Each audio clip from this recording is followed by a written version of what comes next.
Estamos haciendo contacto con él, bueno, vamos a decir que en minutos. Andrés, tú ibas a decirnos algo al respecto. Las lecturas, la lectura tú, Domingo. Las lecturas de este proceso. Así se llama mi comentario de hoy. Ajá. Sí, lo cogiste y no entiendo por qué tenemos que pensar igual, ni tú coges lo que yo voy a no, decir, pues yo no voy a argumentar, si no, tú pues puedes ponderar desde otro orden, de manera no, diferente, y la lingüística es tan rica. No, yo no voy a interrumpirte. Yo soy un hombre ¿Y el idioma es rico? ¿Qué es lo que pasa? Vino agresivo hoy. Ya tenemos a Carlos Pimentel. Carlos, el resultado de la observación, las conclusiones de participación ciudadana, ya ustedes avanzaron algo, pero quisiéramos que para el rumbo de la tarde nos hagan un resumen sobre las conclusiones que tiene participación ciudadana sobre el proceso, la visión del desarrollo del proceso y que tienen como elementos relevantes respecto a las distorsiones denunciadas por una de las partes. Bueno, muchas gracias. Para nosotros un placer compartir nuestras impresiones relacionadas con nuestra labor de observación electoral. Lo primero que debo señalar que la observación estuvo limitada a dos aspectos fundamentales. El primer aspecto, queríamos contactar a través del levantamiento de información de nuestros observadores y observadoras cómo iban a funcionar los equipos que se utilizaron para el voto automatizado.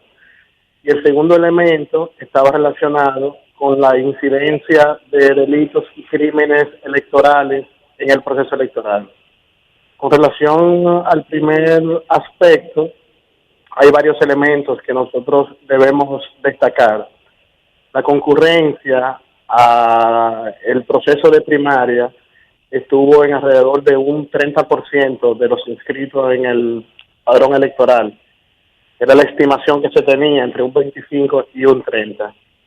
Obviamente, parece ser que la fusión de varios colegios y congregar electores en una mesa, eso hizo en algunos casos que las mesas estuvieran con unos niveles muy altos de votantes, haciendo el proceso lento y al mismo tiempo pues generando mucha conglomeración de personas.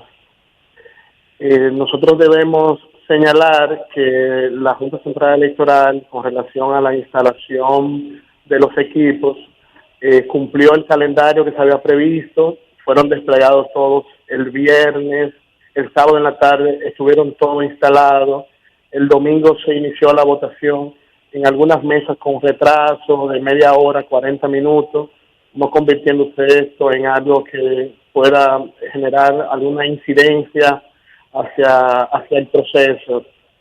También identificamos algunas dificultades que fueron resueltas por la Junta con relación a los equipos, pero tenemos datos concretos que en apenas un 6% de las mesas hubo algún nivel de incidencia con temas de energía eléctrica. Más de un 80% se pudo transmitir a través de las líneas disponibles, o sea, no hubo problema con relación a internet, ni mucho menos. Entonces, para nosotros los equipos funcionaron, se pudo votar de manera ágil con el uso del equipo. Sí hay dos observaciones muy importantes, y es que la incidencia de gente votando asistida fue muy alta. Eso indica que hay que mejorar el proceso de capacitación de la ciudadanía y debe haber otros criterios para el voto asistido. El voto asistido, por la gran incidencia que tuvo, pudo generar situaciones de riesgo vinculados con el secreto del voto. Eso sí lo pudimos ver con mucha frecuencia. Eso fue el alcance con relación al asunto de la instalación y el funcionamiento de los equipos. Con relación al componente de los delitos y crímenes electorales, esa parte y verdaderamente hay que decir que por primera vez en la historia de la observación electoral de participación ciudadana podemos afirmar que en un 30% de la mesa hubo transacciones ilegales y fraudulentas de compra y venta de cédula en una proporción elevada entre los candidatos, precandidatos del Partido de la Liberación Dominicana. Hubo verdaderamente un mercado de venta de cédulas y en una situación novedosa que ya unas transacciones visibles a todo público, eso lo vio todo el que participó en un centro.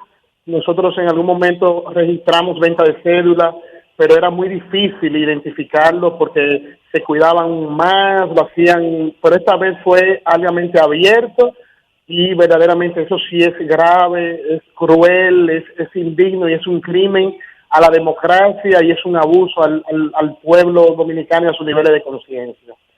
Y sobre eso, lo grave es que hasta ahora las autoridades ni ninguno de los precandidatos se ha referido a eso y una situación de esta naturaleza pues debe ser objeto de un proceso de investigación. Carlos, por eso en el país nunca más los delitos y los crímenes electorales pueden seguir sin ser investigados. Por eso fue que esta mañana Miriam Díaz calificó la contienda como tramposa, me imagino, ¿verdad? En el programa de Uchi Lora, o así fue reseñada y citada por el periódico El Caribe. ¿Esa es la posición, la opinión de ella, o la posición oficial de Participación Ciudadana es que fue una contienda tramposa? Bueno, no hay duda que la inequidad del proceso y el alto despliegue de recursos del Estado, de funcionarios, de ministros, la cantidad de recursos o logísticas, como se le llama, que nosotros pudimos observar en el despliegue de ayer, verdaderamente refuerza los niveles de inequidad en la participación electoral en la República Dominicana. Y un proceso que se registra cifras de esta naturaleza y que se registra un alto nivel de compra de votos en un 30% de las mesas, lo menos que puede ser es una fiesta de la democracia, lo menos que puede ser es un proceso transparente y lo menos que puede ser es un proceso que esté rodeado de integridad.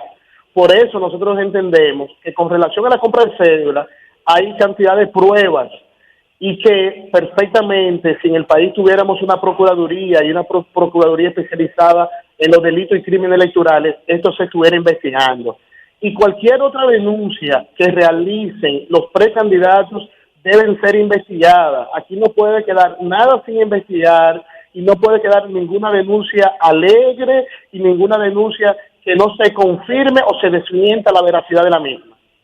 Lo de Leonel Fernández, por ejemplo, ¿cuál es la sugerencia que hace Participación Ciudadana respecto a la denuncia? Porque es una denuncia, no sé si por las vías institucionales ya comenzaron, pero al menos públicamente sí, que ha hecho el expresidente. No hay duda que la denuncia que planteó al país el expresidente Leonel Fernández tiene componentes de gravedad.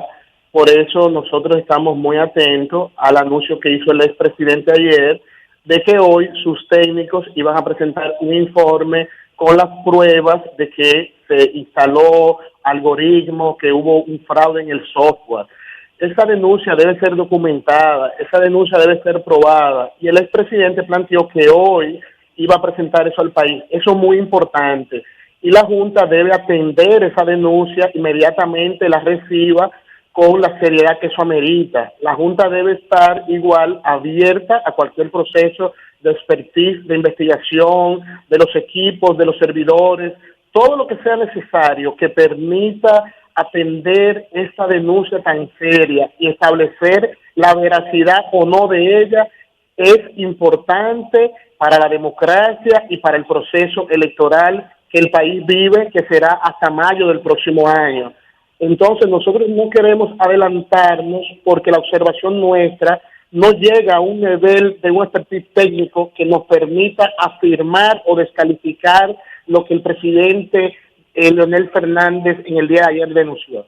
Lo que sí nosotros entendemos que se debe concretizar una denuncia formal con todos los elementos que técnicamente se entienda que fraudulentamente vulneraron el sistema automatizado.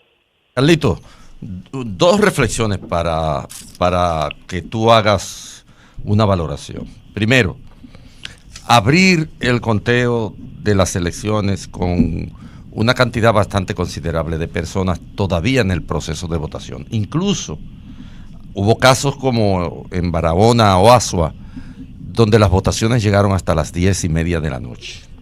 Eso es una reflexión. Lo otro, el tema de lo aleatorio. Ciertamente es un talón de Aquiles de este proceso, porque la Junta fue juez y parte en lo que respecta a la selección del 20% que se iba a contar manualmente. No es aleatorio. Es decir, desde el mundo griego lo aleatorio tiene que ver con las confluencias del azar. Es el azar el que determina lo aleatorio. Y por lo tanto no hay ninguna voluntad humana, un acto volitivo que haga de lo aleatorio un hecho concreto. Lo aleatorio surge por el azar. En consecuencia, el hecho de que se hayan mandado los paquetes desde la Junta Central Electoral, habiendo ellos seleccionado por su cuenta los puntos de las mesas electorales en las cuales se iba a contar el 20% ese famoso manualmente, descarta por completo lo aleatorio. Y uno dice, ¿qué ha pasado aquí? Esos dos factores no hacen sumamente vulnerable la transparencia del acto electoral que vivimos ayer. Dos cosas. Con relación al primer elemento, hay que señalar que ese procedimiento, de la forma que se iba a transmitir, estuvo informado y aprobado por los precandidatos que participaron en el proceso. O sea, eso no fue nuevo. Eso no fue una decisión que la Junta Central Electoral tomó ayer. Obviamente, nosotros entendemos que ante la confluencia de ciudadanos en las mesas que retrasó el proceso, el inicio de la transmisión en esas condiciones tenía una característica particular. Pero hay que poner lo siguiente. A las 4:30 de la tarde, el 52% de las mesas habían cerrado. Y cuando una mesa cierra, pues entonces se empieza a transmitir. Existen algunas mesas, esa que señala del sur de San Juan, que a partir de las 10 de la noche terminaron y se empezaron a transmitir. Yo pienso que el protocolo de la transmisión en esas condiciones se tendría que revisar, pero hay que decir que eso fue lo que estuvo previsto. Mesa terminando, sus electores se iban a empezar a transmitir. Con relación al otro componente, recordemos que no solamente eso. Lo primero es que ciertamente, como participación lo había planteado, era necesario hacer una auditoría de los equipos. Esa auditoría no se hizo, es verdad. Se le pidió a las universidades que hicieran un informe técnico, a las 4 universidades. Las 4 universidades elaboraron un informe que obviamente no puede llegar a ser un informe de auditoría, porque no tiene rigor ni la profundidad, ni tenía el tiempo de hacerlo. Y la Junta informó al país con relación al método aleatorio, que había implementado un método aleatorio estratificado. Metodológicamente es correcto. Ahora bien, eso debió ser rodeado de mayores niveles de confianza, y nosotros planteamos con tiempo que la Junta no podía elegir ellos mismos su muestra, que eso es un conflicto de interés. Eso lo planteamos con tiempo. Y todo lo que estamos viendo ahora son elementos que desde enero de este año Participación Ciudadana ha venido señalando: la necesidad de la auditoría, la necesidad de verificar los equipos para rodearlo de confianza. Y el proceso nos indica que hay aprendizajes importantes en el país con relación. Se nos cayó. Qué pena. ¿Está ahí todavía? Le está entrando, es un celular, ¿verdad? Eso es que una entrada le está entrando. Le está entrando una llamada. Le está entrando una llamada y está bloqueando la otra. Un celular barato, tiene celular para los medios, que no lo tenga nadie. Espérate, Ricardo, es tu amigo. Mi hermano lo como el que tú vas a amigo. comprar. ¿Tú eras lo que te voy a comprar a ti? Es una filigrana, ¿no? Es una... pero ha durado mucho ese regalo. Sí. Ella cumplió años, va a cumplir años otra vez. El teléfono de Pedro Picapiedra. Sí. Prepárate. Oye, Leila cumplió años y va camino al segundo cumpleaños después que estamos aquí. Y era para su cumpleaños que le iba a regalar un celular. Pero yo le dije, ¿qué le dije yo ese día? Vete al mercado modelo de la Avenida Bella y cómprate una mecedorita de esas serenas y buenas. Sí. Ricardo, demuéstrale que están equivocados. La verdad es demuéstrale. Que ella lo oye a ustedes y puede creer que todo podemos lo que está diciendo es verdad. Parece que podemos hacer la conexión. Vamos a hacer la conexión otra vez, porque hay una pregunta importante. Y la pregunta fue muy interesante de lo que dijo Andrés y lo que dijo Leila, que se compadece con sus comentarios anteriores porque no se hablaba de sospechas, sino de interrogantes. De interrogantes, ¿no? Y que ahora se han evidenciado. Exacto, ahora los resultados han validado todas las interrogantes que se hacía Leila. O sea... no era alarma, no es racionalidad. Ni intención de fastidiar. No, para nada. O sea, Leila había leído a Bill Gates. Sí. Claro, y la experiencia en todos los demás países donde se intentó ese sistema, o sea, no era inventando ni imaginándose una teoría de conspiración. ¿Por qué no se hizo la auditoría? Si era tan... Ahí es que está el principal problema. No hubo tiempo, dicen la Junta pudo haber evitado parte de esta situación si hubiese mostrado una certificación de una auditoría. Exacto, porque la transparencia no es solo pronunciar, la transparencia es enseñarla, ¿no? La Junta se lo buscó. Esto, llámese denuncio, llámese pataleo, tengan razón o no tengan razón, la Junta se lo buscó, aun si no fuese cierto, porque la duda queda porque no hubo auditoría. Y la auditoría se dijo desde febrero que se iba a hacer, porque no la hicieron. No era tan difícil. Volvemos con Carlos Pimentel. ¿Tú tenías algo pendiente? No, tú explicabas, él explicaba la... Okay. Te respondí a ti. Lo tema de lo aleatorio. Okay. Lo aleatorio. Cuando se cayó, entonces una pregunta. yo me quedé hablando. Él no ha terminado. La última parte, Carlos, de tu exposición sobre la pregunta de Andrés, complétala por favor para los oyentes. Lo de lo aleatorio, brevemente y de forma bien resumida, clara, Carlos. ¿Qué pasó ahí? ¿Qué hay queja con eso?